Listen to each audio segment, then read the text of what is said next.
Labas vakaras visiems prisijungusiems. Tai Labas, šiandien, labas. šiandien iš tikrųjų galėjom tikrai pajusti, kad už lango jau artinasi žiema. Pašalo tikrai ne tik mašinos, bet jau ir ant mūsų ežeriuko užsitraukė ledas. Tai sveikinuosi su Ieva. Ieva yra Labas. gydytoja endokrinologė, kuri pati veda aktyvų gyvenimo būdą, daug bėgioja ir grūdinasi šaltam vandenyje. Tai šiandien nusprendėm su Ieva pakalbėti apie tai, kaip išlikti energingiem ir sveikiem tuo šaltuoju metų sezonu. Tikrai taip. Ieva. Labas vakaras, aš irgi noriu su visais pasisveikinti ir to pačiu paprašyti, kas galite, įsijunkite vaizdus, labai norisi gyvai matyti jūsų veidus. Taip. Tai iš tikrųjų norisi pradėti šitą live transliaciją ne nuo klausimo, ką daryti susirgus arba ką daryti, kad nesirgti, o atsakyti pirmiausiai į klausimą, kodėlgi mes vis dėlto susergame. Ir dažniausias tikriausiai žmonių įsitikinimas yra, kad peršalau. Peršalau tikrąja to žodžio prasme, mane perpūtė, kažkur truputį pašaliau kojas ir susirgau. Tai kaip iš tikrųjų yra, Ieva, kodėl mes susergame? Oi, kodėl mes susergam? Tai visų pirma, reikia atskirti paprastą pašalimą, vat įsivaizduokit, pašalau kojas, pašalau rankas, betgi grįžau namo ir atšilau, o kažkodėl temperatūra išliko padidėjusi, sloga kosulys. Tai peršalimo tos ligos, jos nėra dėl temperatūros, jos yra todėl, kad mes gaunam virusą. O virusai, jie labiau myli, jie labiau mėgsta žemas lauko temperatūras ir ten labiau veisiasi, jeigu tai paprastai buitiškai tariant. Ir vis tiek šaltų metų laiku mes daugiau būnam susibūrimuose ne lauke, o viešajam transporte. Būname parduotuvėse, būname visur kur kitur. Atsiprašau, Ieva, gali, Agnė, pabandyti visus garsą išjungti, nes Taip. jungiasi metu ir garsai visai. Taip, Ieva taip pat užmutino, Taip. Bet Ieva atsimutino. Gerai, viskas Ir tvarkoj, galime. būtent dėl to dalyko, dėl žemesnės temperatūros ir kad joje yra daugiau virusų, mes oro lašeliniu būdu gaunam vienokį ar kitokį ligos sukėlėją ir dėl to susergam. Bet ne visi žmonės, kurie gauna virusą, suserga, o suserga būtent tie, kurie yra imlesni. O imlesni yra tie, kurių yra pasilpusi imuninė sistema. Tai kągi mes galime padaryti, kad ją sustiprintume arba išlaikytume bent jau tokią kaip visus metų laikus. Tai aš kaip sakau, yra apskritai visos sveikatos 4 pagrindiniai dalykai. Tai yra mūsų mityba sveika, miegas, trečdalį gyvenimo mes pramiegam. Jis yra beprotiškai svarbus mūsų gerai savijautai, tiek psichiniai, tiek fiziniai, tiek emociniai. Žinoma, fizinis aktyvumas. Ir 4 svarbus dalykas vėlgi yra mūsų gebėjimas doroti su stresais, mūsų visa psichoemocinė aplinka, mūsų draugai, mūsų pažįstami, mūsų tas liūdesys, vienišumas, ar mes turim kuo gyvenime pasidžiaugti. Tai 4 dalykai. Miegas, maistas, fizinis aktyvumas ir emocinė gerovė. Ir jeigu šitas bent kažkuris dalykas yra pakrikęs, tai geros sveikatos, nelabai galima tikėtis. Ką kalbant apie būtent imunitetą, tai mūsų imuninė sistema vėlgi mėgsta kuo mažesnį stresą. Labai mėgsta tam tikras maisto medžiagas, kuo mažiau perdirbtus produktus. Kaip aš sakau, full foods, pilnus maisto produktus, tai yra, tarkim, jeigu norim kažkokio tai mėsos kotletėlio, tai darykime tą mėsą patys. Nepirkim perdirbtų jau padarytų, sušaldytų pusfabrikačių. Mūsų imuninė sistema labai myli skaidulas, tai yra daržovės, A, D, E, K vitaminai, riebaluose tirpūs vitaminai, C vitaminas. Turim gauti atitinkamai baltymo, atitinkamai riebaliuko ir žinoma energiją angliavandenių.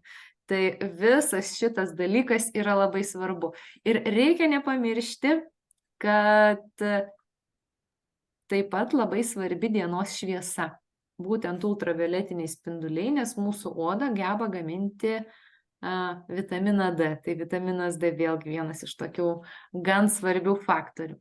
Tai gal Gerai, Agne, jeigu jau šitą temą palėtėm, tai taip, iš tikrųjų man yra asmeniškai taip, kad dingsta saulė, dingsta energija. Ir, ne visada, bet tikrai dažnai. Kas darosi su žmonėmis, kuo ta saulė tokia ypatinga ir ką galime padaryti, kai jos nėra, nes nėra praktiškai 4 mėnesius iš eilės. taip, va būtent saulė yra saulė. Kaip pats ultravioletinė šviesa, saulės ta šviesa, dienos šviesa, jinai reguliuoja ne tik mūsų nuotaiką, bet ir miego režimą. Realiai tai yra taip, kad organizmas, kada yra tamsa, prasideda didesnė miego hormonų gamyba ir kuo ilgesnis dienoje tarpas yra tamsaus laiko paroje, tarkim, ilgi dabar rytai, išeinam tamsu, grįžtam vakare tamsu. Ir mūsų tas, vidinis laikrodis, vidinis smegenų laikrodis, kuris gamina miego hormoną melatoniną, jisai truputį aktyviau jį gamina, nes mes negaunam pakankamai dienos šviesos. Ir smegenys suvokia, kad tamsu, tai mums reikia miegoti. Ir šitą dalyką normalizuoti mes galime vitaminu D ir bent kažkiek išeiti per dieną, bent 10-15 minučių pabūti dienos šviesoje. Tarkim, jeigu žmogus neturi galimybės, dirba ofise, tai bent jau pabūti prie lango, kur dienos šviesos yra, prie lango pabūti. O jeigu diena apsiniaukus, tai veikia ar ne? Jeigu diena apsiniaukus veikia, vis tiek tie UV spinduliai, vis tiek saulės šviesa, jinai kažkiek pereina, žinoma. Ir debesis, ir tikrai galim pajusti. O vitaminą D reiktų vartoti visiems be tyrimų, ar reikia pasidaryti prieš tai tyrimą? Vitamino D iš tikrųjų yra profilaktinė dozė be tyrimo Lietuvoje. Čia kokia yra oficiali rekomendacija? Tarp 2-4 tūkstančių tarptautinių vienetų dienai spalio, gegužės mėnesiais, būtent visais šitais tamsiaisiais mėnesiais. Bet kadangi mes esam 21 amžiui ir mes nežinom, kokiagi to vitamino D koncentracija yra mūsų organizme, aš labai gerą tokią alegoriją turiu su automobiliais ir jų benzinų bakais. Įsivaizduokit, vienas automobilio bakas yra, tarkim, 60 litrų, kitas 80, vienas gali būti pilnutėlis, tai įsivaizduokit, žmogus, kuris geria vitaminą D, tačiau turi jau jo perviršį be tyrimo ir jisai dar toliau geria, tai įsivaizduokit, pilat benziną į tą automobilį, kuris jau ir taip yra perpildytas. Nereikia, galit netgi savo pakenkti, nes vitaminas D yra tirpus riebaluose vitaminas ir jo per didelės sankaupos mūsų riebaliniame audinyje gali būti toksiškos. Iš praktikos galiu pasakyti, dar nesu mačius virš normos vitamino D, kiek turiu pacientų. Nesu dar mačius. Tai galima truputį ir daugiau pavartoti. Taip. Tai gal mano tokia praktinė rekomendacija, atlikit testą vitamino D, sužinokit, koks tas jūsų yra lygis vitamino D ir tada kartais mes gydytojai paskiriam ir receptinį netgi vitamino D preparatą, kada jau yra ryški stoka, jo paprastai šiaip be konsultacijos, be recepto nenusipirksite. Kartais reikia jau ir rimtesnių preparatų, nepakanka vien kažkokio nusipirkau papildą, tai pagersiu, tai ne. Ne, jeigu jau geriat, papildas veikia tik tada, kada jūs jį geriat, o ne tada, kada guli spintelėje. Ieva, o reikėtų į šeimos daktarę kreiptis, kad tą tyrimą padaryti, ar yra kažkokia kita galimybė? Vitaminą D galite atlikti iš tikrųjų visose klinikose, vitamino D koncentracijos tyrimą. Ir, gydytojas tai reikalingas gal vis tiek, jeigu jūs pasidarot tyrimą, jūs turėtumėt turėti galimybę su kažkuo pasikonsultuoti ir aptarti tą tyrimą. Tai bet kokiu atveju per šeimos gydytoją būtų geriau jį atlikti ir esant trūkumui, esant reikalui, gydytojas paskirs atitinkamą preparatą. Aš dar noriu pasidalinti iš to, kad tu papasakoji. Mūsų šeimoje iš tikrųjų šitie metai, mes su vyru kalbame, sakom, kas čia atsitiko, per kokius 3-5 paskutinius metus mes nesirgom ir iš to, ką tu pasakei, dabar supratau, kad mes visai su šeima neišeinam į saulę pabūti. Mes dabar su vyru labai daug prie kompiuterių tiesiog nuo ryto iki vakaro. Tai ką savo įsivesiu tą rekomendaciją tavo, atsiminsiu ir vyrui pasakysiu, kad nuo rytojaus bent 15 minučių, žodžiu, nueiti prie jūros pasivaikščioti. Labai Čia gerai. tikriausiai gali būti netgi kaip 5 punktas apskritai grynas oras, nes mes labai mažai išeiname grynų orų pakvėpuoti ir būname patalpose daug. Tai dar viena rekomendacija buvo iš tavęs apie miegą, tai aš irgi noriu pasidalinti ir paraginti, kad dabar yra labai geras metas susitvarkyti miego režimą, dėl to, kad labai anksti temsta, ar ne? Tai mūsų šeima iš tikrųjų irgi jau kokie 2 metai 9 valandą guldom vaikus ir patys einam kartu su jais iki 10 miegoti. Tai galim tiesiog užakcentuoti, kad tas miego režimas yra ne tik tai 8 valandos miego, bet ir kada nueinam miegoti, ar ne?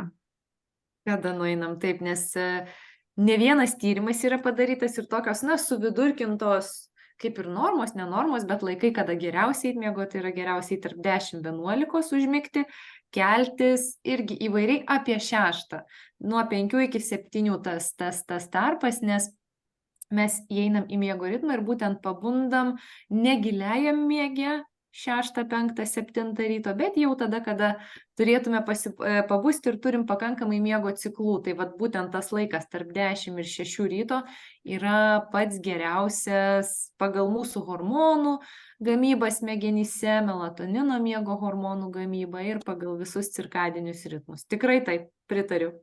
Taip. Noriu Dar vienas priminti, dalykas, kurį paminėjai, buvo kovojimas ir susidorojimas su stresu. Tai šiaip tiesiog norėjau pasidalinti tokia patirtim, va čia buvo vakar susitikau su drauge, kuri numetė 18 kg ir mes kai pradėjom kalbėti, kodėl, jinai pasakė, kad aš sako, tiesiog pradėjau medituoti. Įsivaizduojat? Ta prasme, aišku, tai buvo per 2 metus tie 18 kg, bet tas mokėjimas susitvarkyti su stresu ir sugebėjimas išlikti ramiai ir labai daug duoda iš tikrųjų, ar ne? Galima praktikas įvairias lankyti, išmokti patiem, tai daryti namie ir tikrai praktikuoti nusiraminimo būdus. Taip, tikrai taip, nes vat vėlgi aš, kadangi endokrinologija, tai labai daug ir to nutukimo atvejų, policistinių kiaušidžių ir aš matau ir pasisako man ir pacientės, daktare, va dabar liūdna, tamsu, taip norisi to pyragėlio. Tai vat pagalvokim, kuo tą pyragėlį, tą tokį trumpą malonumą mes galėtume pakeisti. Gal kažkam patinka bėgiot, gal kažkam patinka megzti, gal kažkas mėgsta tapyti. Gal kažkas kažkokį kitokį rankdarbį daro. Tiesiog vat pakeisti vieną kažkokią tai veiklą, kitą malonę veiklą, kuri būtų naudinga ne tik, kad pasisotinau, dabar čia save kaltinu dėl to pyragėlio, bet kad būtų naudinga ir mūsų kūnui. Taip, iš tikrųjų mūsų nervų sistema yra parasimpatinė ir simpatinė ir viena yra atsakinga už tuos malonumus, ar ne? Mes turime jų gauti. Tai dažnai, kai mes save labai apribojame maiste, smegenys mūsų vis tiek reikalauja to malonumo, kad gamintųsi reikiami hormonai. Tai iš tikrųjų galima pasidaryti tokį mini planelį, tarkim, susirašykit namuose, čia tegul bus jūsų namų darbas, susirašykite ant lapo 10 dalykų, kurie jums galbūt netgi yra nemokami ir kurie jums teikia malonumą. Tarkim, vonia karšta, ypatingai dabar šaltų metu, ar ne? Gali būti ir pasivaikščiojimas, gali būti muzikos klausimas, gali būti paskambinimas artimam žmogui ir pakalbėjimas ir daug visokių dalykų. Taip, tai va dėl to paskambinimo irgi dabar labai daug tyrimų daryta. Mes žmonės esam biosocialinės būtybės, tai ne tik bio būtybės gyvos, bet ir socialinės, mums reikalingi tie ryšiai ir tie žmonės, kurie mažiau laiko ar valandų socializuojasi su draugais, išeina kažkur į lauką, kad ir tas pats Zoom skambutis, jie turi mažiau serotonino smegenyse, mažiau laimės hormonų, tai mums reikia draugą turėti. Taip, o tam mes iš tikrųjų ir kūrėme tą bendruomenę Fit Me platformoje, tai tikrai raginu visus nebijoti pasisakyti, pradėti bendrauti, ne tik užduoti klausimus specialistam, bet galbūt netgi surasti bendraminčių, su kuriais galima pasidalinti savo, kaip sakant, vargais ir visokiais būdais, kas jums padeda, kaip jums sekasi. Taip daug greičiau pasieksim, manau, rezultatų, ar ne? Taip, dar dalintis iššūkiais savo, nes įsivaizduokit, čia kiek žmonių yra vienoj krūvoj ir jeigu vienam kyla klausimas ir aš atsakau tam žmogui, tai jau aš jau galbūt ir dar 10 žmonių tas pats klausimas kyla, tik tai kiti gali būti neišdrįsta to paklausti. Tai va. Taip, aš matau, Gintarė klausia, kur garsą įsijungti. Turėtų būti garsas tikriausiai pas jūs jūsų kompiuteryje, gal kažkas išjungta, pasitikrinkite, nes pas mus rodo, kad viskas veikia, ar ne? Taip. Taip, tai tęsiam toliau. Iš tikrųjų, apie energiją dar kalbant, kurios trūksta šaltuoju metų laiku ir ypač kai tamsu, ką dar galėtumėm padaryti, kad tos energijos prigamintumėm daugiau? Kad tos energijos prigamintumėm daugiau, tai vat yra žiemą paradoksas, kad žmonės bijo, kad nesušaltų, neina į lauką, tada tos energijos mažai, nes raumenys nejuda, kraujagyslės nėra aktyvuojamos, neaktyvuojami raumenys ir žmonėms šalta ir jie neturi energijos. Tai iš tikrųjų tai energijai turėti, kad ir kaip įdomiai skambėtų, reikia pajudėti. Tada užsikuria visas organizmas, visa hormoninė sistema. Vėlgi labai daug tyrimų yra padaryta su depresija sergančiais žmonėmis, kurie buvo gydomi vaistinėmis priemonėmis viena grupė vaistų, o kiti žmonės buvo gydomi ir fizinio aktyvumo pasivaikščiojimai, sporto salės, meditacijos, jogos plus vaistai. Tai žinoma, tie, kurie gavo ir fizinio aktyvumo, jie buvo, irgi turėjo daugiau laimės hormonų, jų tas depresijos gydymas, jisai buvo daug sėkmingesnis negu tų žmonių, kurie gaudavo tik tabletes, bet nejudėjo. Tai va, tai vėlgi pajudėti, išeiti. Dabar taip, šiandien rytą jau mačiau, dar gal ir dabar yra sniego, buvo jau šaltoka, tai tiesiog apsikutokit, užsidėkit šalikučius, kepurytės, pirštinytės ir bent kažkiek pasivaikščioti. O kalbant apie grūdinimas, jeigu taip jau sakom, užsimoturiuokim, tai tas šaltukas, iš tikrųjų gal truputį, mano vyras tai labai, žinokit, vaikam neleidžia ten apsirengti daug. Mašinoje sako, ryte nešildyk, tegul pripranta, nors truputį, sako, tegul gauna to tokio šaltuko, nes yra sveika. Tai pati Ieva grūdinėsi, lindi į šaltą vandenį ir ką galėtum apie grūdinimąsi pasakyti? Aš apie grūdinimąsi, neišsiplečiant per daug, tai mano pirmas grūdinimasis buvo 21 metų žiemą ar 22 jau žiemą, tai mano buvo grūdinimasis toks, kad buvo berods gruodis ar sausis, aš iki kulkšnelės įlipau ir nėriau atgal, viskas, mano grūdinimasis tuo ir pasibaigė. Nes aš buvau nepasiruošus, aš nežinojau, kas manęs laukia, aš nedariau... Netgi gal kam to reikia, nežinojau. Netgi ką man to reikia, nežinojau, aš nežinojau, kaip tai aktyvina imuninę sistemą, kaip tai aktyvina ruduosius riebalus ir galvoju, tegul mano draugas eina, aš tikrai niekur čia neisiu, nieko nebus. Paskui aš pradėjau landžiot moksliniuose straipsniuose, skaityti, domėtis ir aš, kadangi aš gydytoja, man reikia tokio patvirtinimo, kad čia ne šiaip sau žmonės į tą ledinį vandenį lenda. Ir aš atradau savo atsakymus, pradėjau po 30 sekundžių, po to didinau iki minutės, šaltus dušus kiekvieną vakarą ir dabar va jau 2 metus kiekvieną sekmadienį važiuojam į maudynės. Irgi paradoksas. Į atvirus telkinius. Į atvirus telkinius, taip, vasarą nesimaudom pradėti. Ieva, tu papasakok, nes pavyzdžiui, aš žinau, kad tai yra svarbu, taip, kad to reikia, bet kažkodėl dar nesu tam nusiteikus ir nematau labai didelės priežasties, bet mūsų komandos specialistai vis daugiau, vis dažniau, vis apie tai rodo, tai vis tiek pasakyk, kodėl mes tą turėtume daryti. Oi, kodėl? Tai visų pirma, normalizuoja kvėpavimą. Visų antra, tai yra toks labai geras dalykas pabėgti nuo kasdienio streso, nuo kasdienių rūpesčių, nes kai tu esi šaltam vandenį, tu apie nieką kitą negali galvoti, tu esi čia ir dabar, tu viską užmiršti, tavo kaip nusinulina visos emocijos. Kitas dalykas. Savotiška meditacija. Aha, čia kaip meditacija. Dar trečias dalykas, labai gerai kraujagyslėm. Kraujagyslės yra lygiai raumenys. Mes mintimis taip vat kaip sutraukti bicepsą, kraujagyslių negalim. Tai yra gera treniruotė mūsų periferiniam, tai yra tom mažytėm gyslytėm, kurios yra pėdose, delnuose, raumenyse ir kurios, na, jos tiesiog yra ir jos, jeigu nejudėsim, nelysim į šaltį, jos ir nesitreniruos. Tai vat labai gera kardiovaskulinės, tai yra širdies ir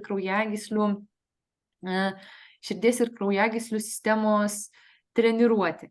Kvėpavimas plus imuninė sistema, žinoma, kūnas gauna tokį trumpalaikį stresiuką, kuris yra geras, nepainiokim su tuo ilgalaikiu stresu.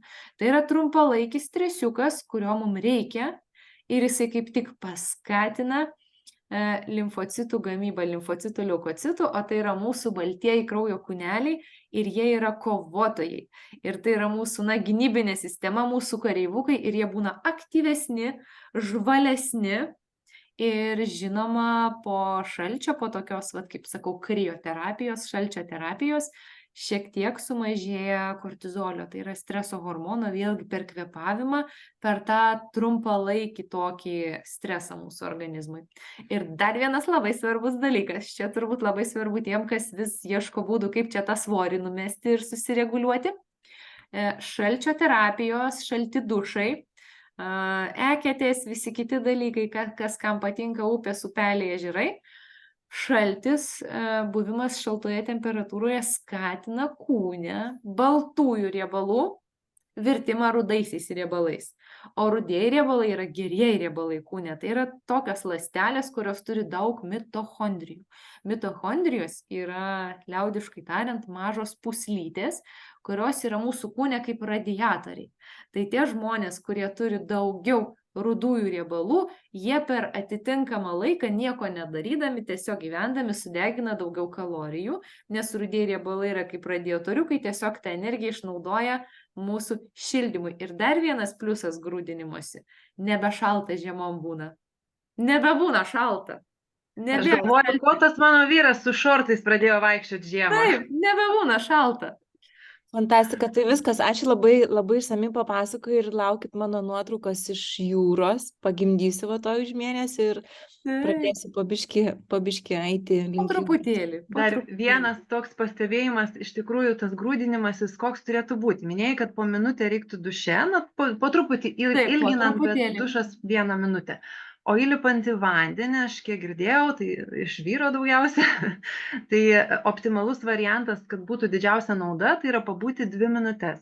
Ir pabūti sureguliavus kvėpavimą, tiesiog iškvėpimas turi būti ilgesnis negu įkvėpimas, dvigubai ilgesnis. Ir tada 2 minutes nuraminus kvėpavimą pabūti, tam, kad kraujagyslės ir visas kraujas suplūstų aplink organus ir tada mūsų organų veikla žymiai pagerėja. Tai va tiek apie grūdinimąsi tikriausiai, kada nors, manau, padarysim būtinai su Alanu paskaitėlę apie grūdinimąsi, tai oi, pripasakosim ten, tik eisit, žinokit, tą pačią dieną. Užmotyvuoti. Super. Taip. Tai Ieva, dar grįžtant pakalbėjom apie vitaminą D, tai noriu dar paklausti apie kitus papildus. Ar verta kažkuriuos gerti ir kokius, ir dabar tiek pasirinkimo vaistinėse stiprinimui imuniteto, tiesiog komplektai visokie, tiesiog ar jie veikia, ar geriau rinktis po vieną, tarkim, vitaminas C, dar kažkas, ar tokius kompleksinius vitaminus? Šiaip iš esmės, iš savo praktikos, iš to, ką skaičiau literatūroje, žinoma, geriau rinktis po vieną ir po kraujo tyrimų. Nes tų papildų yra įvairovė ir galiu pasakyti vieną tokią labai didelę klaidą žmonių. Įsivaizduokit, nugi mums reikia A, D, E, K, ten molibendas, geležis, kalcis, atrodo visko mums reikia. Ir va, yra viena kapsulė, toje kapsulėje yra viskas, ten koks 30 pavadinimų vitaminų, taip? Ir labai dažnai aš matau, kaip ar gamintojai nepagalvoja, ar kas. Pavyzdžiui, vienoj kapsulėj yra ir kalcis, ir geležis. kai tuo tarpu geležis bei kalcis slopina geležį. Atsiprašau, Ieva. Taip. Tai žodžiu, vėlgi reikia žiūrėti tą suderinamumą, domėtis, skaityti giliau ir neapsigauti. Kitas dalykas, labai svarbu žinoti, koks tas papildas, tarkim, kad ir paimkim tą patį omega-3, taip, labai svarbu išsirinkti kokybišką, nes mes 5 dienas per savaitę laukinės pagautos lašišos tikrai nevalgom, kad gautume atitinkamus kiekius. Tie kiekiai yra apie 2000 mg EPR DHR. Jeigu kalbant grinai apie omega-3, kas yra ne tik imunitetui, ką mes dažnai galvojam, čia žuvų taukai. Kai gert, gal negert, nervų sistemai, regai, kaip aš sakau, ragai, nagai, plaukai, oda, moteriški hormonai, lytiniai hormonai, jie gaminami iš riebalų. Omega yra būtinas dalykas.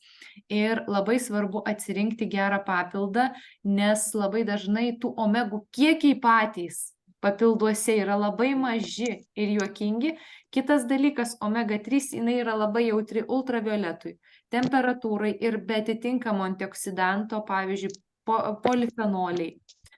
Vitaminas E, jinai tiesiog suyra, oksiduojasi. Tai reiškia, prisikabina deguonis prie jos ir jinai suyra. Vat ir man nekartą teko nusipirkti omegų, atsidariau ir toks žuvytės kvapas, jau viskas, jau papildas yra nebegeras. Tai vat gal tokie praktiniai patarimai.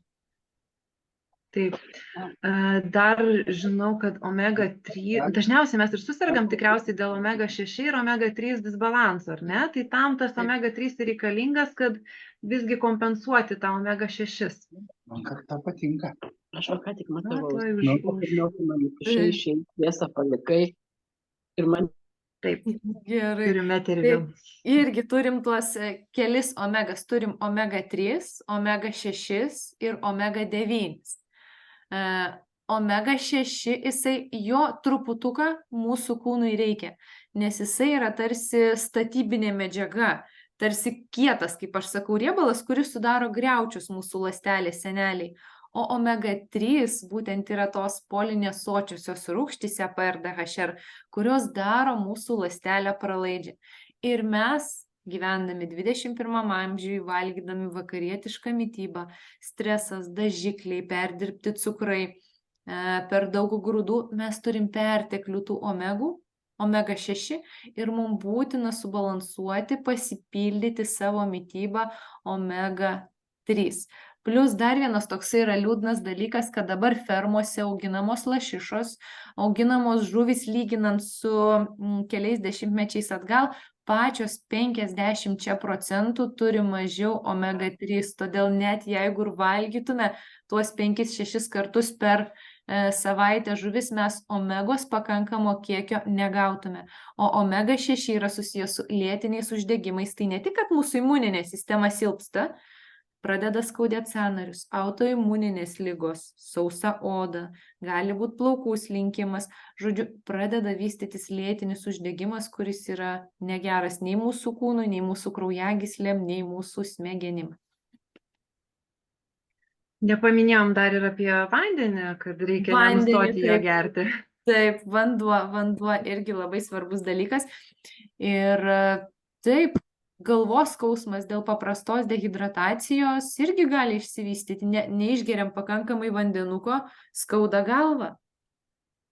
Tai turim vitaminą D, omega-3 ir kaip apie vitaminą C? Ar galima jo perdozuoti, ar galima jį gerti, kaip sakant, nesant iš simptomų, tiesiog pastiprinimo imuniteto? Profilaktiškai vitamino C tai 500 000, nuo pusės gramo iki gramo, jeigu tokia profilaktinė dozė, kokį mėnesį, šaltuoju metu pavartoti, jeigu žmogui neskauda skrandžio, užgeriant vandeniu, tikrai galima, turim ir iki visokių formų, žirneliai, tabletytės, kapsulytės. Tai vitaminas C yra tirpus vandenyje vitaminas ir jo kaip ir, teoriškai viską įmanoma perdozuoti, bet praktiškai mes turbūt neišgeriam viso buteliuko to vitamino C ir net jeigu ir išgertume, nieko blogo nebūtų. Jis yra tirpus vandenį ir jisai, jeigu inkstai veikia gerai, jisai pasišalina. Tai va, Šlapimo. tai vat nuo pusės gramo iki gramo, nuo 500 mg iki 1000 paskatint mūsų limfocitus, mūsų imuninės sistemos ląsteles. Tai kiti papildai su tyrimais, ar ne? Taip. Taip, Modesta nori paklausti. Kelia ranką. Ieva, aš naudoju pati omega-3, mūsų šeima naudoja, mums patinka, prieš kelis mėnesius gal susidūriau su kompanija Zinzinas. Taip. Ir matau, vat Aida irgi klausė, kokio gamintojo taip. reikėtų rinktis omega-3, kad būtų kokybiškas. Tai gal vat šitoj vietoj aš asmeniškai nuo savęs visą laiką labai rekomenduoju naudoti, gal galėtum daugiau apie tai papasakoti. Tai ką aš galėčiau papasakoti, aš pati Zinziną dabar vartoju ir galiu pasakyti, kad tikrai visus sertifikatus turi, pagaminta Norvegijoje ir reikalas tas, kad lyginant su, irgi pasilyginu, pasižiūriu, ką labiau apsimoka, tai yra didelės EPR, DHR dozės, plus yra didelis antioksidantų, tai yra polifenolių kiekis. Polifenoliai tai yra antioksidantai, kurie randami augaluose, išgryninti ekstraktai ir jie sudaro tas omegas, omegų rūgštis stabiles ir neleidžia jom oksiduotis, kaip aš minėjau, neleidžia prie omega-3 eikozapenteno rūgšties ir dokozaheksano rūgšties prisijungti deguonies molekulėm ir joms suirti.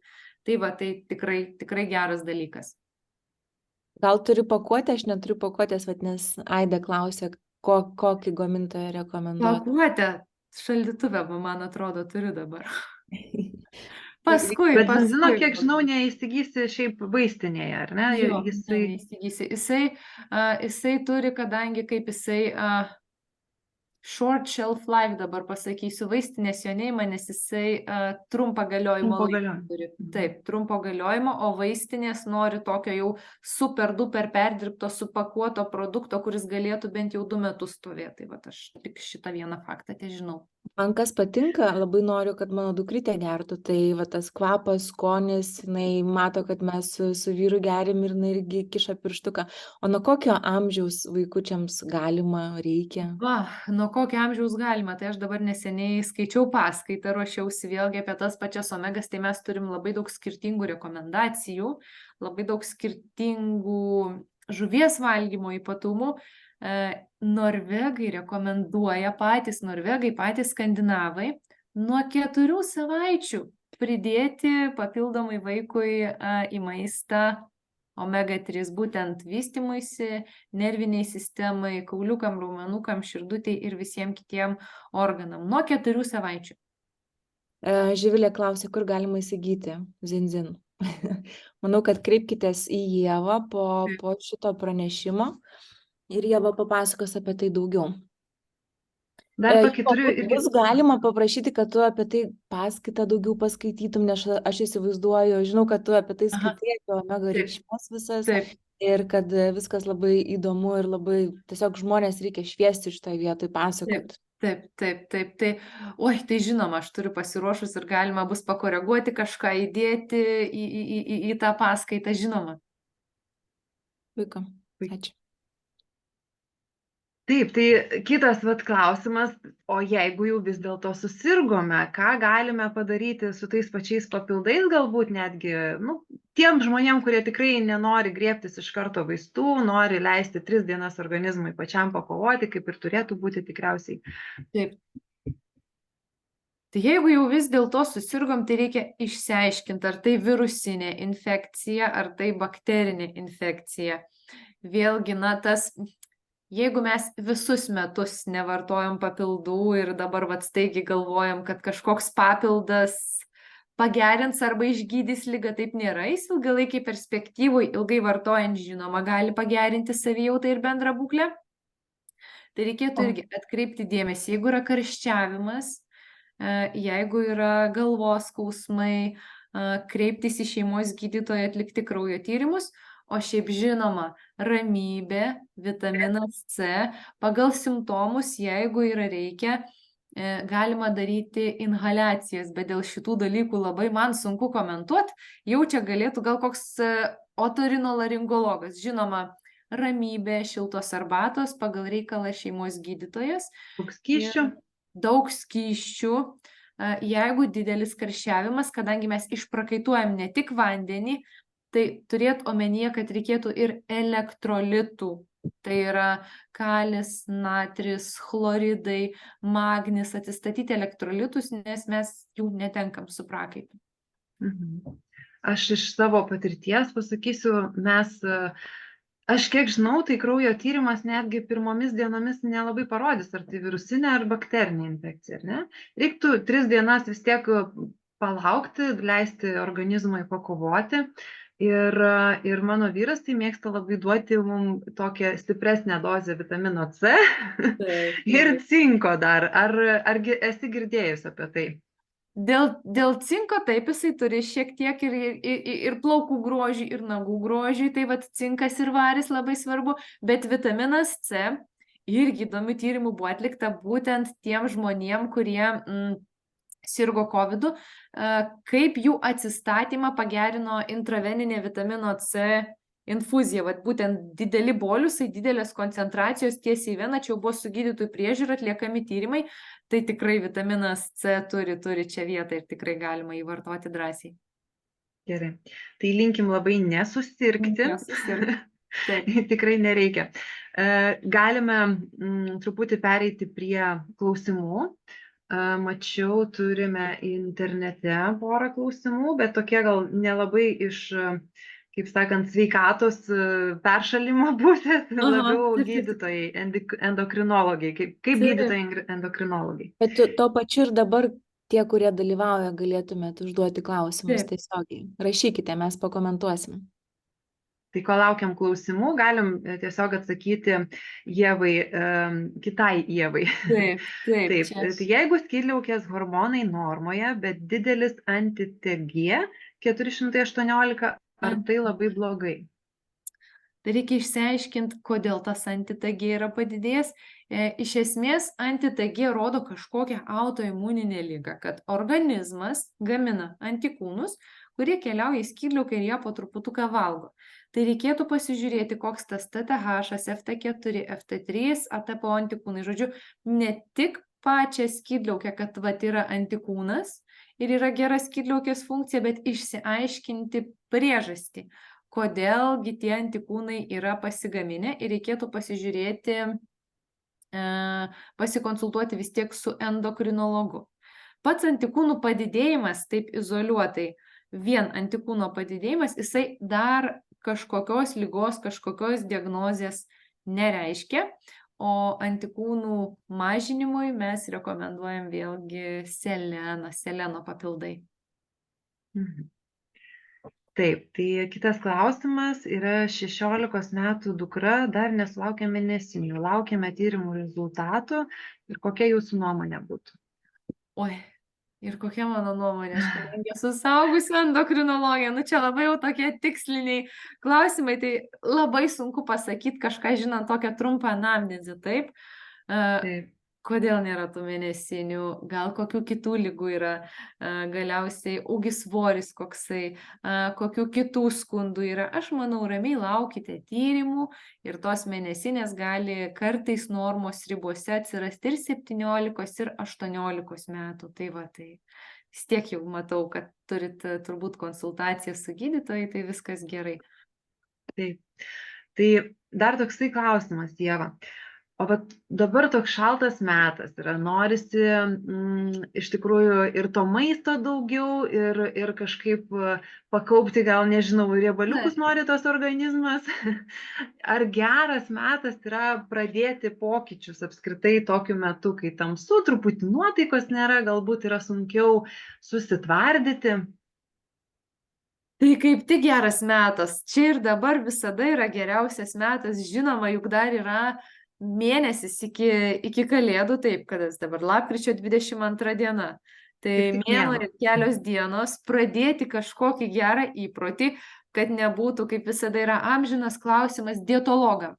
Ką daryti, kad nepersivalgytum per šventės didžiasias ir ką daryti, kai jau persivalgiai. Tai dabar imtis kažkokių tai priemonių, pakeisti kažkokį įprotį per šitas 30 dienų tikrai verta.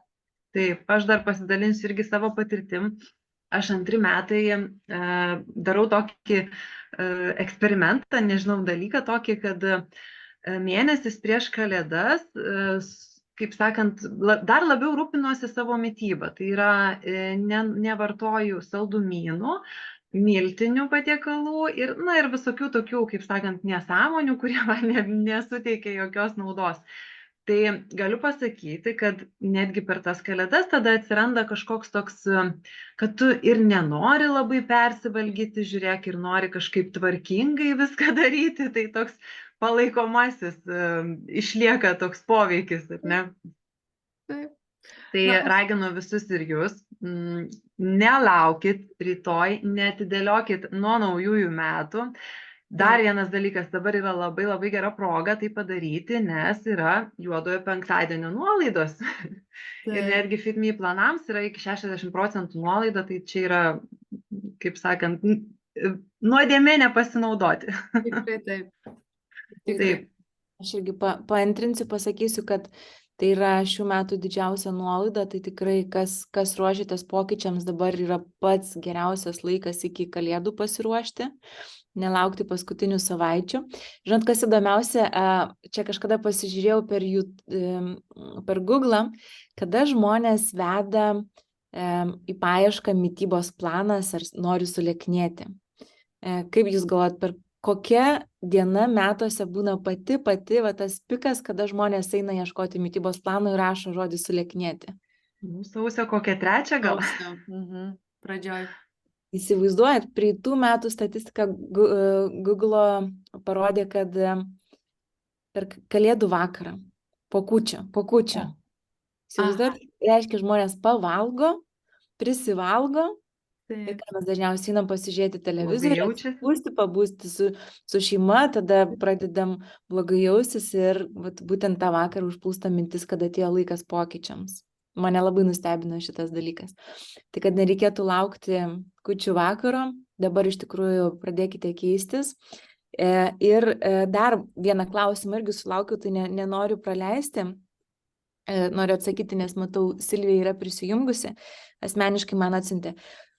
Sutriko hormonai, todėl kyla spaudimas. Vaistų nenoriu gerti. Kaip sureguliuoti hormonus be vaistų? Kaip sureguliuoti, jau tokie klausimai čia labai, labai platu. Iš tikrųjų, tai reikia išsiaiškinti, kokie tie hormonai sutriko. Ar tai lytiniai hormonai, ar antinksčių hormonai. Kortizolio perteklius gali didinti kraujospūdį. Vėlgi skydliaukės kažkoks sutrikimas gali turėti įtakos kraujospūdžiui. Ir visos tos rekomendacijos, kurios jau detaliau priklauso nuo to, kokia tų hormonų ašis yra sutrikusi ir koks yra gyvenimo etapas žmogaus. Vėlgi. O stresas?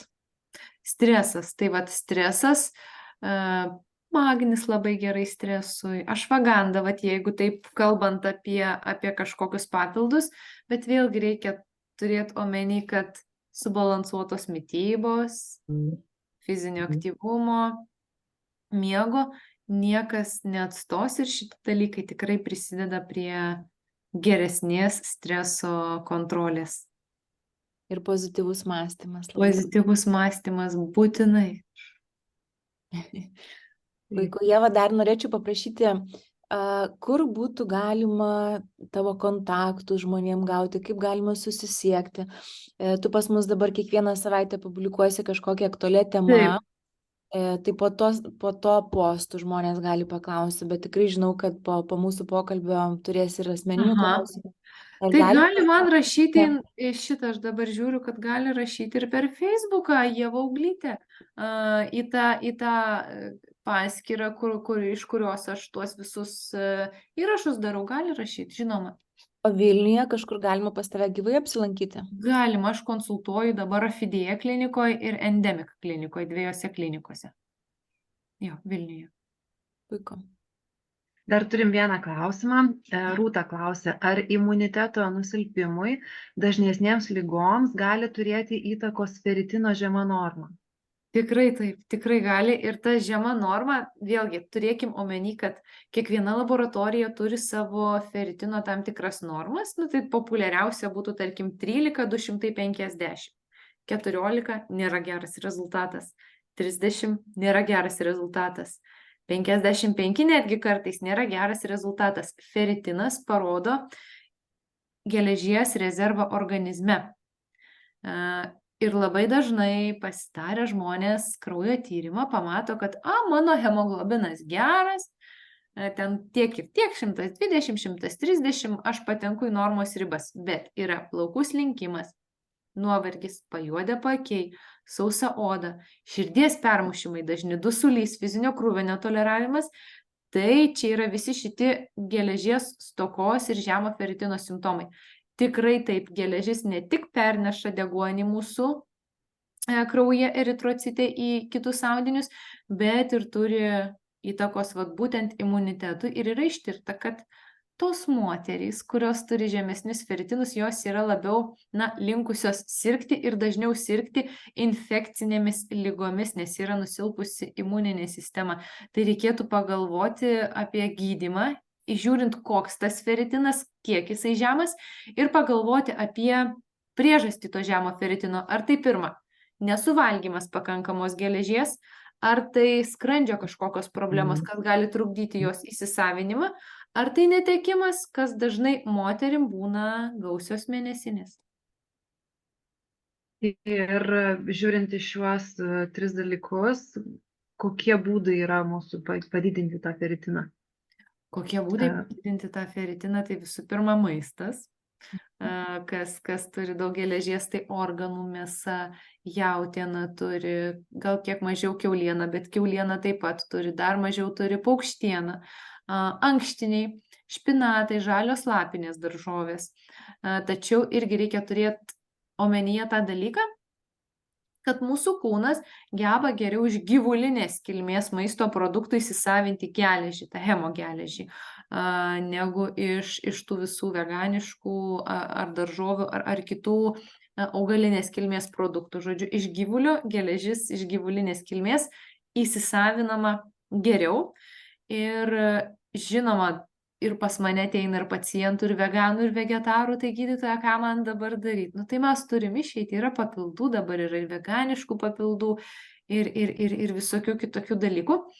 Ir dar vienas toks praktinis patarimas, geležis labai nemėgsta kalcio. Tai yra, jeigu suvalgot steiką ir po pusvalanduko valgot kažkokį tai pienišką pyragėlį, jau tas geležies įsisavinimas iš steiko arba iš mėsos gabalo, kurį prieš tai suvalgėt, bus apslopintas dėl piene esančio kalcio. Taip pat nereikėtų suvalgius kažką, kas turi daug geležies, gerti iš karto kavą, nes kofeinas vėlgi suriša geležį. Tai čia 2 tokie praktiniai patarimai. Kava tikriausiai niekada po maisto nėra labai gerai, ar ne? Didesni kiekiai skysčio iš vis po maisto nėra labai gerai, nes įsivaizduokit, mes primetam į skrandį maisto, jisai jau virškinasi, gaminasi skrandžio sultis, gaminasi tulžis, visi kiti fermentai ir mes dar praskiedžiam tą tūrį, dar padidinam ir mūsų skrandukas turi dar labiau dirbti. Tai geriau didesnį kiekį skysčio išgerti prieš maistą ir kokią stiklinaitę per maistą. Per maistą galima. Per maistą tiesiog pasilengvinti savo, bet tai neturėtų būti labai daug. Arba kad mažiau suvalgytum. Bet aš tada prieš reikia.